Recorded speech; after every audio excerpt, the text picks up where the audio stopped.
આગળ વાત કરીએ દેશમાં જ્યાં દિવાળીની ઉજવણી થઈ રહી છે, કેટલાક રાજ્યોમાં વાતાવરણ સૂકું છે તો કેટલાક રાજ્યોમાં વરસાદી વાતાવરણ છે. દક્ષિણ ભારતના કેટલાક રાજ્યોમાં આજે પણ વરસાદ અને આવનારા 5 દિવસ વરસાદની રાહતની કોઈ શક્યતા દેખાતી નથી. તામિલનાડુ, કેરળમાં વરસાદથી લોકોની દિવાળી પર પડી અસર.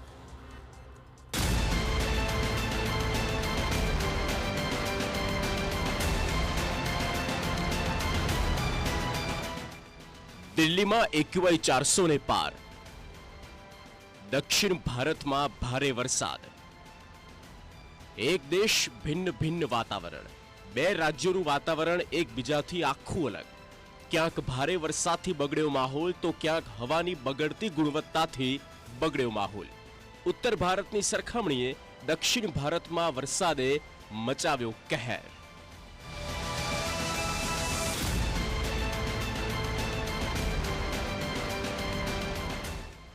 તામિલનાડુમાં સતત વરસાદી માહોલ.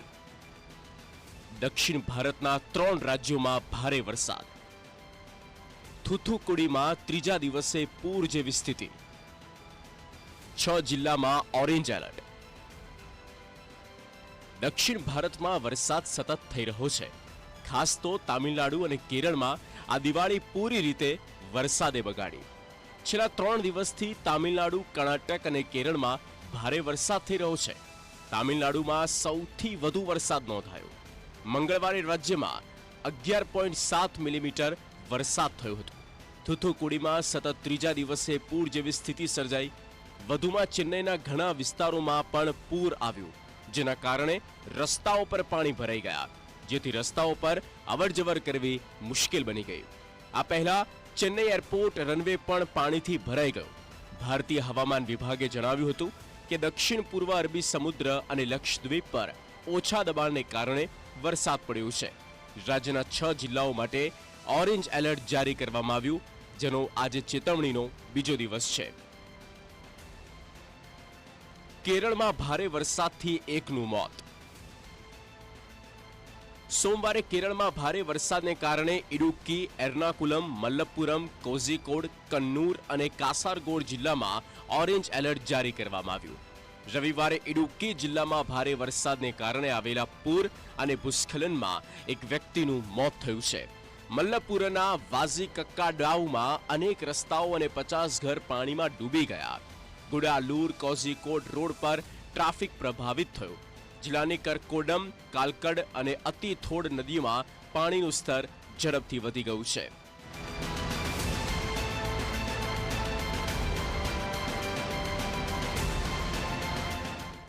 પુડુચેરીમાં દિવાળીના દિવસે જ સમયાંતરે વરસાદ થયો. રસ્તા પર વિઝિબિલિટી ઘટી ગઈ. વરસાદથી ક્યાંક અવરજવરમાં મુશ્કેલીઓ પણ આવી. જોકે દિવાળીનો ઉત્સાહ લોકોમાં ઓછો ન થયો. લોકોએ દિવાળી મનાવી. હવામાન વિભાગનું અનુમાન છે કે પુડુચેરીમાં આવનાર દિવસોમાં આ જ પ્રકારે વાતાવરણ રહી શકે છે.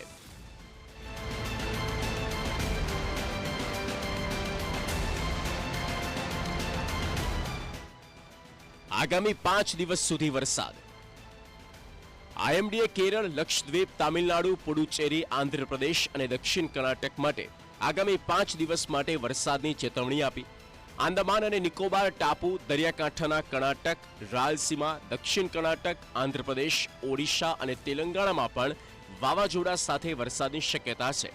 કેરળના દરિયાકાંઠે 35 થી 45 કિલોમીટર પ્રતિ કલાકની ઝડપે પવન ફૂંકાશે, જ્યારે કર્ણાટકમાં 55 કિલોમીટર પ્રતિ કલાકની ઝડપે પવન ફૂંકાશે.